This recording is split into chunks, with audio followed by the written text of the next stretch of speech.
Hello and welcome. If you've got exams coming up, you know that questions about India's transport networks are pretty much a guarantee. So let's treat this as a rapid-fire revision session.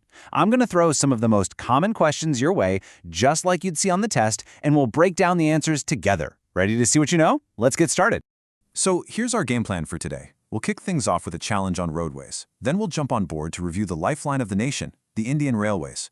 From there, we'll navigate through our waterways and ports, and then take to the skies for air transport. Finally, we'll wrap it all up and see how you did. All right, first up, the Roadways Challenge. Now, India's road network is the second largest in the entire world. That's huge. So let's test your knowledge on the key arteries that literally keep the country moving. Okay, let's start with a question that pops up all the time. What is the longest national highway in India? Give it a thought. It's the one that stretches from the very top of the country all the way to the bottom. You got it? If you said National Highway 44, you are absolutely correct. Just look at this map. You can see its incredible path. It's the main artery of what we call the North-South Corridor, connecting Srinagar way up in the north to Kanyakumari at the southernmost tip of India. Now here are the key facts you've got to remember for your exam. NH44 is 4,112 kilometers long. And here's a little trick question they sometimes use. Its old name was NH7. Don't get caught out on that one. And just to put its massive scale into perspective, the shortest highways, like NH548, are only about 5 kilometers long. That difference is just staggering, isn't it? Okay, on to the next one. This question is about a truly landmark project, one that completely changed the game for connectivity in India. Which highway network forms a quadrilateral, linking the 4 huge metro cities, Delhi, Mumbai, Chennai, and Kolkata? Yep, you got it. It's the Golden Quadrilateral. This map shows you exactly why it has that name. It really has been a game changer for India's economy, connecting Delhi, Kolkata, Chennai, and Mumbai in one giant loop. So what's the big deal with the Golden Quadrilateral? Well, it was kicked off in 1999 with a very specific goal: to link the country's major industrial, agricultural, and cultural hubs. It's 5,846 kilometers long, and it drastically cut down travel time and supercharged trade between these key cities.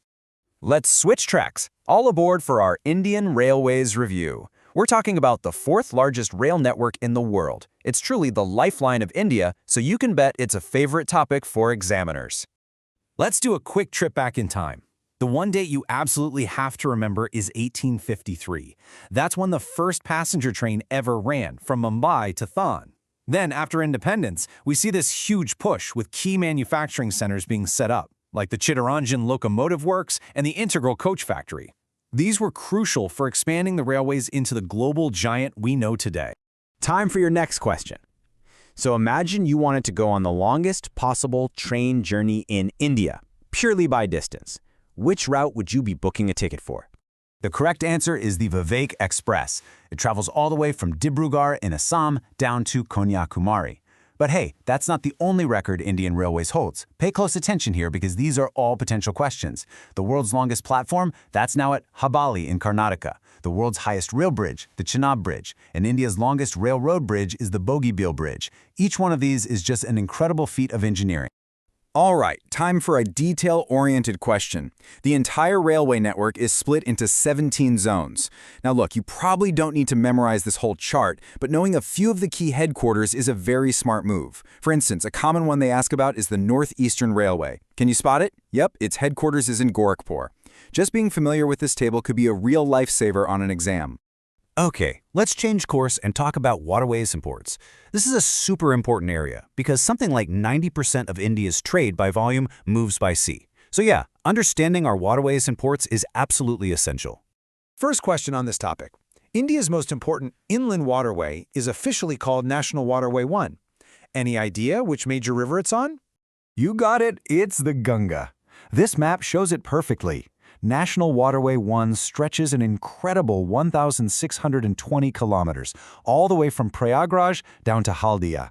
This makes it a vital commercial artery, connecting the heartland of India straight to the sea. For a quick revision, this little table is perfect. It summarizes the top 3 major waterways. You've got NW1 on the Ganga, NW2 on the Brahmaputra, and NW3 on the West Coast Canal system down in Kerala. Just comparing their lengths and where they are really helps to lock them in your memory. All right, let's do a rapid-fire round on port specializations. These distinctions are really important. First up, Kandla is a key tidal port. Its operations are literally affected by the tides. Haldia is a riverine port, meaning it's on a river, not the coast. Nhava Sheva, near Mumbai, that's the big one. It's India's largest container port. Then there's Ennore, which is unique because it's our first corporatized port, run more like a private company. And finally, the new Visakhapatnam port is India's first transshipment hub, a place where cargo gets moved from huge ships to smaller ones. Knowing these differences is key. Okay, buckle up. We're taking to the skies for our final round on air transport. This whole sector, managed by the Airports Authority of India, has just seen explosive growth and modernization lately. Here's a question that might actually surprise a few of you. When you think about international air travel, which Indian state currently has the most international airports?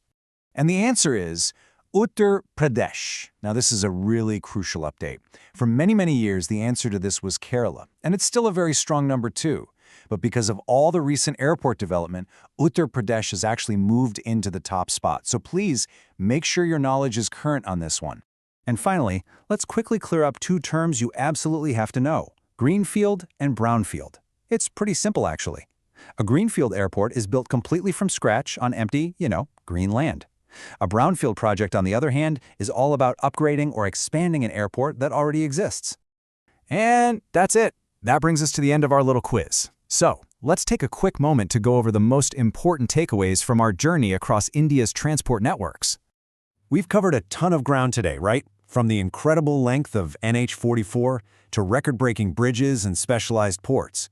The whole story of Indian transport is really one of amazing ambition and massive scale. So, I'll leave you with this one final thought to chew on. What huge project do you think will be the next game changer for how India gets around? Keep asking those big questions.